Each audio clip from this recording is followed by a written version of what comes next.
Hello everyone, welcome to my channel. तो आज I was studying, actually I was revising draft, so I was thinking कि चलो आज record कर लेते हैं that whatever I'm gonna study, okay. तो आज I was about to cover the topic DSU, which is actually disjoint sets union. तो पहले हमें समझना चाहिए कि actual में disjoint sets क्या होता है.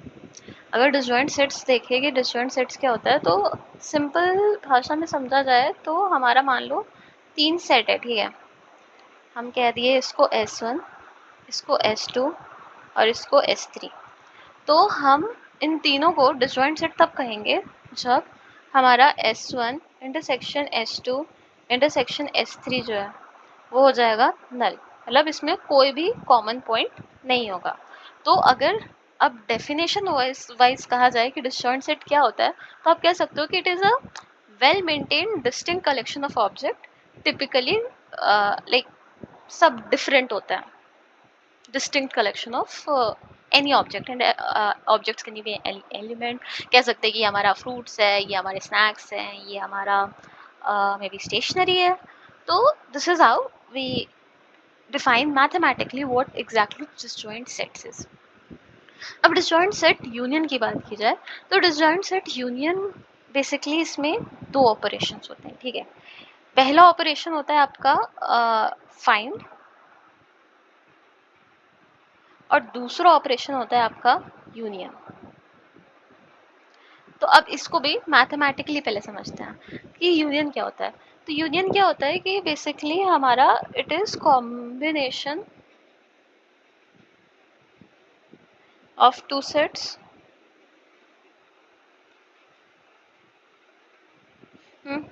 और फाइंड क्या होता है हमारा.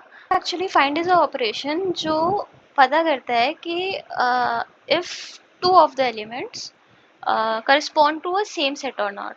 बट अगर कोड वाइज अगर हम अपने फाइंड का फंक्शनैलिटी देखें तो इट्स लाइक कि हम अगर फाइंड कर रहे हैं ए इन सेट 1 तो ये बताएगा कि पेरेंट कौन होगा ए का. इट इज बेसिकली पेरेंट कौन है ए of S1. Parent in the sense top parent. I wouldn't say parent, I should say top task, top parent, something like that, ठीक है. तो फाइंड ये हमें बताता है कि if it actually belongs to the same set or not, ठीक है. तो अभी हम पहले चलते हैं देखते हैं यूनियन. तो अगर यूनियन पहले समझा जाए कि यूनियन है क्या तो let's make few sets A B C D and A, ठीक है. तो अभी अगर मैं ये बोलूं कि ए यूनियन बी करता है, ठीक है. ए यूनियन बी करता है, ए यूनियन बी. तो ए यूनियन बी कैसा दिखेगा. इसको उठाया, इसको उठाया, ए यूनियन बी क्या हो जाएगा. ए इज पेरेंट ऑफ बी, ठीक है. अब हम अगर यहीं पे सी यूनियन डी कर दें, ठीक है. तो सी यूनियन डी क्या होगा फिर. सी यूनियन डी हो जाएगा सी और डी, ठीक है. D is parent, C is parent of D. और देखो ये आप अपने हिसाब से कर सकते हो इफ यू वांट कि ए यूनियन बी में ए होना चाहिए बी का पेरेंट तो it will be like that. Otherwise आप इसको इन्वर्ट भी कर सकते हो. इट डिपेंड्स ऑन यू, क्योंकि एल्गोरिदम आपको लिखना है. It really depends on you, क्योंकि आप पहले भी भेज सकते हो बाद में भेज सकते हो. तो आप वो मतलब वो हम अपना देख लेंगे, ठीक है. बट ऐसा ऊपर ऊपर से ए यूनियन बी होता है, सी यूनियन डी होता है. अब अगर मैं यही कहूँ कि A union C, A union B, C union D करने के बाद ए यूनियन सी क्या होगा. तो क्योंकि हम क्या कर रहे हैं कि जो बाद वाला है पहले वाले को पेरेंट मान रहे हैं तो हमारा ऐसा हो जाएगा कि ए जो है वो sorry sorry sorry sorry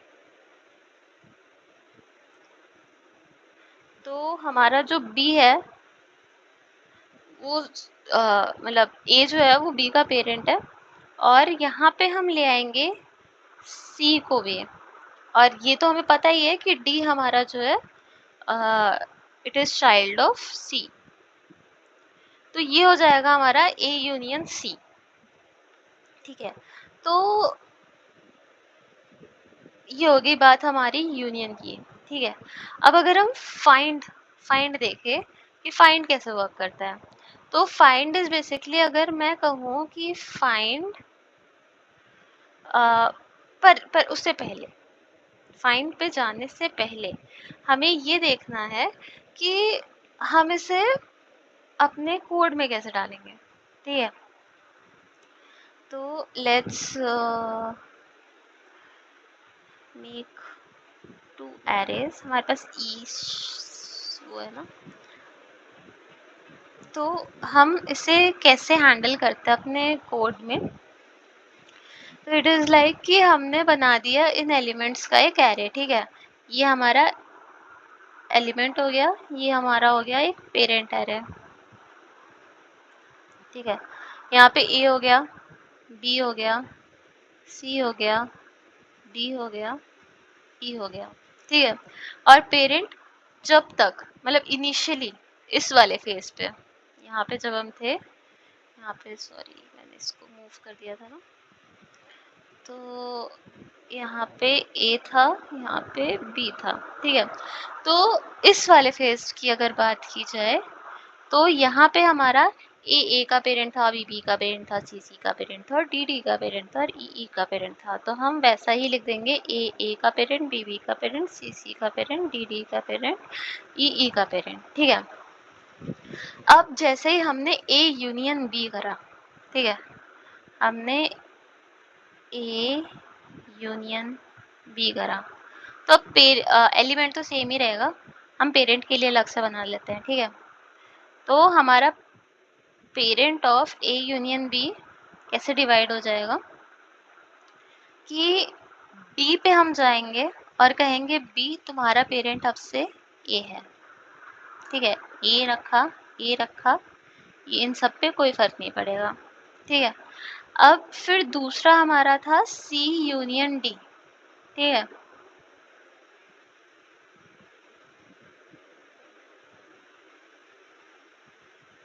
C union D क्या कहता है, तो सी यूनियन डी कह रहा है कि तुम सी के पास जाओ, तुम डी के पास जाओ और कह दो कि उसका पेरेंट आज से सी है, और बाकी को एज इट इज, मतलब एज इट इज क्या, ये तो सेम ही है, बस इसको हमने डी को हटा के सी कर दिया। ठीक है, अब जैसे ही बात आई ए यूनियन सी की, ए यूनियन सी पे हम क्या करेंगे। ठीक है, तो ए यूनियन सी को ध्यान से देखते हैं। तो ए यूनियन सी में पेरेंट एरे इस तरीके से हो जाएगा कि हम बस जाएंगे सी के पास और कहेंगे कि सी अब से तुम्हारा पेरेंट ए है। ठीक है, तो हम सी के पास गए और हमने कह दिया कि तुम्हारा पेरेंट ए है। ठीक है, ए सी ई। तो अगर इसे समझा जाए यूनियन को, कि यूनियन हम कैसे पता करेंगे, मतलब यूनियन हम कैसे करेंगे। ठीक है, तो हम यही कर रहे हैं कि हम जाएंगे जो सेकंड एलिमेंट है, मतलब ये आपके ऊपर है कि आप कैसे कर रहे हो।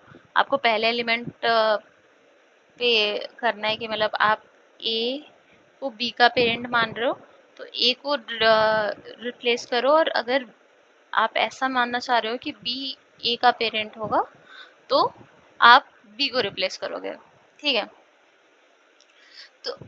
तो ये हो गया। ठीक है, अब फाइंड देखते हैं। अगर मेरे को यहाँ पे फाइंड करना हुआ कि सी, फाइंड सी, तो फाइंड सी क्या हमारा रिटर्न करेगा, हम पहले जाएंगे सी के पास, ये हमारा सी है, नहीं ये हमारा सी नहीं है, हम एलिमेंट से चेक करेंगे, कभी भी पेरेंट से चेक नहीं करेंगे। हम सी के पास जाएंगे, ठीक है, सी से पूछेंगे कि तुम्हारा पेरेंट ए यूनियन सी के बाद कौन है, तो कहेगा मेरा पेरेंट ए है। अब हम ए के पास जाएंगे कि अब तुम्हारा पेरेंट कौन है? ए का पेरेंट ए है, तो यहाँ पे हम रुक जाएंगे कि ठीक है, हमें मिल गया कि सी का पेरेंट कौन है, ए है। ठीक है, अब अगर मैं यहीं पे फाइंड डी कर दूं तो डी क्या करेगा, डी जाएगा पहले डी पे हम चेक करेंगे कि डी तुम्हारे पेरेंट कौन है, डी बोलेगा मेरा पेरेंट सी है। ठीक है, हम सी पे जाएंगे, सी कहेगा मेरा पेरेंट ए है। अब हम ए पे जाएंगे और ए भी वापस से कहेगा कि मेरा पेरेंट मैं खुद ही हूँ, तो यहाँ पे हम ए रिटर्न कर देंगे। समझ में आ रहा है कि हम फाइंड कैसे बनाएंगे? कह लो कि अगर मेरा ये फाइंड है, यहाँ पे हमने लिखा इंट आई, ठीक है, और यहाँ पे हमने अपना वेक्टर ऑफ यहाँ पे तो हमारा कैर का होगा, ठीक है, vector of care of parent, ठीक है, ये भी कैर ही होगा, अभी के लिए कैर ले लेते हैं, आप इंट भी मतलब अपने उसमें उस हिसाब से कर लेना। तो फाइंड आई इन पेरेंट, तो हम क्या कहेंगे, एक तो हमारा ब्रेकिंग कंडीशन यहाँ पे ये बन रहा है कि जैसे ही मुझे पता चलेगा if I is equal to parent of I, ठीक है, हमें रिटर्न कर देना आई को कि भाई यही है पेरेंट। जैसे यहाँ पे ए हमें बताया कि ए मैं खुद का ही पेरेंट हूँ, तो जैसे ही मैं खुद का पेरेंट हूँ हम आई को रिटर्न कर देंगे, और नहीं है तो हम क्या कहेंगे कि एक काम करो, तुम वापस से फाइंड करो। फाइंड क्या करो कि आई को आई की जगह यहाँ पे तुम पेरेंट ऑफ आई, हम क्या कर रहे थे यहाँ पे जब हम डी को फाइंड कर रहे थे, तो हम डी के पास गए और देखे कि यहाँ पे क्या है, तो पेरेंट ऑफ डी को हम चेक करेंगे, मतलब पेरेंट ऑफ आई को चेक करेंगे विच इज डी, कि find parent of I in parent, ठीक है, और ये हम रिकर्जन करते जाएंगे। पहले डी पे कॉल होगा, ठीक है, उसे सी मिल जाएगा, फिर सी चेक करेगा कि सी हमारा खुद का पेरेंट है कि नहीं है, तो ये फिर सी पे जाएगा, चेक करेगा कि पेरेंट ऑफ सी जो है विच इज ए, ये सी के इक्वल है कि नहीं होगा, फिर ये ए के पास जाएगा, ए को कॉल करेगा कि क्या ए खुद का पेरेंट है कि नहीं, वहां पे रिटर्न हो जाएगा और यहाँ पे हमारा आंसर आ जाएगा आई, ठीक है, मतलब हमारा ए जो है आंसर आ जाएगा, ठीक। तो ये हो गया हमारा फाइंड का फंक्शन। अब यहीं पे अगर मेरे को यूनियन का करना होगा, ठीक है, तो यूनियन हम कैसे लिखेंगे, यूनियन ऑफ, हमने किया कैर ए कैर बी, और यहाँ पे वेक्टर कैर पेरेंट, ठीक है। अब हम यहाँ ओके, तो यूनियन का देखते हैं। तो यूनियन में हमने किया क्या था, एक बार चल के देखते हैं, ठीक है। तो यूनियन में हम गए थे, और अगर ए यूनियन सी का ही देखा जाए, तो ए यूनियन सी में हम क्या किए कि हम सी के पास गए और हमने हम सी के पास गए और हमने उसके पेरेंट को ए कर दिया। ये तो थोड़ा आसान हो गया, ठीक है। हम थोड़ा सा मतलब इसमें कुछ केसेस में तो ऐसा लग रहा है कि ठीक है हमने डायरेक्ट पेरेंट को रिप्लेस कर दिया, ठीक, बट ऐसा नहीं है।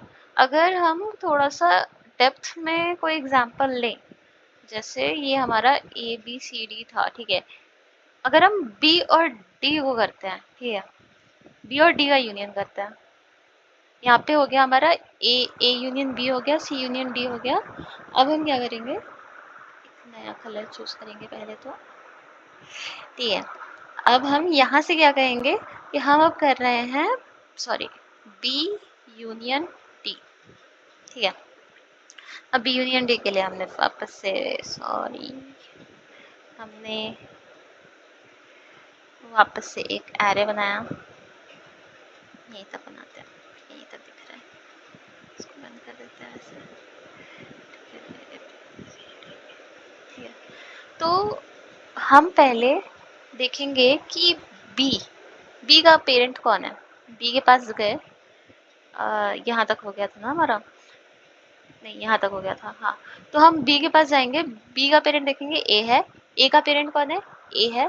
तो ठीक है, हम यहाँ पे ए है, यहाँ पे भी ए है, तो बी का पेरेंट जो है हमारा वो ए है, ठीक है। और डी का पेरेंट कौन है, तो डी का पेरेंट है हमारा सी। सी का पेरेंट कौन है, सी। तो डी का पेरेंट है गया हमारा सी। अब इन दोनों का जब एकदम टॉप नोड हमें पता चल गया, ठीक है, पेरेंट नोड नहीं, टॉप नोड, हमें जब दोनों का टॉप नोड पता चल गया, तो हम क्या कहेंगे कि हम इसके टॉप नोड वाले में अपना इसका टॉप नोड डाल देंगे, ठीक है। तो हमने सी के उसमें ए डालेंगे, और यहाँ पे ये सी रह जाएगा और यहाँ पे ई रह जाएगा। हम किए क्या, इसके टॉप नोड में इसका टॉप नोड डाल दिया। तो अगर हम यूनियन का लिखने चले, ठीक है, तो हम क्या लिखेंगे यहाँ पे कि कैर ए कैर बी, और ठीक है। अब हम पहले क्या करेंगे, हम पेरेंट ऑफ ए निकालेंगे, ठीक है। Parent of A, parent of A हम कैसे निकाल सकते हैं, हमको टॉप नोड निकालना है, तो टॉप नोड निकालने के लिए हम क्या करते हैं, फाइंड का यूज करते हैं, फाइंड ए इन पेरेंट। तो ये हमें बता देगा कि हमारा ए का टॉप नोड क्या है,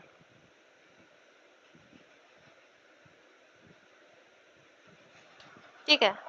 हमारा ए का सबसे ऊपर वाला नोड क्या है, ठीक। अब हमारा पेरेंट ए निकल गया, सिमिलरली हम पेरेंट बी निकालेंगे। Parent of B is equals to find B comma parent, इससे हमारा बी का नोड निकल जाएगा। अब हम पहले तो चेक करेंगे कि अगर हमारा ए और बी जो है सेम, उसमें सेम पेरेंट को नहीं डिनोट कर रहा है, मतलब ये ना हो कि पहले से ये यूनियन है तो हमें वापस चीज़ें ना करनी पड़े। तो that's why we just need to have a check कि parent of A is not equal to parent of B, ठीक है। और जब हमें पता चल गया कि ठीक है ये वाला कंडीशन नहीं है, मतलब दोनों अलग अलग में हैं, तो हम क्या कहेंगे कि हम इसके पेरेंट की जगह हम इसको डाल दें, समझ रहे हो। हम कह रहे हैं कि पेरेंट ऑफ पेरेंट बी, इसकी जगह हम डाल दे पेरेंट ए। यही तो है यूनियन, और कुछ नहीं है। यही यूनियन है कि इतना सिंपल सा हो गया ये हमारा यूनियन का कोड, ये हो गया हमारा फाइंड का कोड, ठीक है। फाइंड हो गया, यूनियन हो गया, दैट्स ऑल। यही है हमारा डीएसयू। ये बहुत ओवर कॉम्प्लिकेट किया जाता है कि DSU DSU DSU, but it is simple, मतलब एक बार लॉजिक पता चल जाए तो this is what actually DSU is. But पता है ये बहुत ऑप्टिमाइज नहीं है। ऑप्टिमाइज्ड क्यों नहीं है, ये अगर ये तो मान लो ठीक है तुम्हारा दिस इज ओके, बट इस ये भी this is also not okay. यहाँ पे तुम्हारा फाइंड यूज हो रहा है, और फाइंड का क्या है, find is a recursive function, और ये चलता जा रहा है। लाइक अगर तुम एक एग्जांपल देते हैं कि यहाँ पे तुमने ए बनाया, ठीक है, ए का चाइल्ड बी है, बी का चाइल्ड सी है, सी का डी है, डी का ई है, ई का एफ है, एफ का आई है, ऐसे करके तो ये बिग ऑफ एन जाएगा, ठीक है। इसको हमें और ऑप्टिमाइज करना चाहिए। तो ऑप्टिमाइज के लिए बेसिकली एक हमारा टॉपिक होता है यूनियन बाय रैंक, ठीक है। यूनियन बाय रैंक और पाथ कंप्रेशन, ये वाला एल्गोरिदम हम इसके बाद देखेंगे। एक्चुअली लेंथ बहुत ज़्यादा हो गया है वीडियो का, तो अभी तो इसको यहीं पे स्टॉप कर देते हैं, और नेक्स्ट वीडियो में आई टेल यू कि how we will do union by rank और path compression, and that's all about disjoint set disjoint set unit. I hope you like the video. Thank you. And if you like this whatever I told, so please like and subscribe. Bye bye.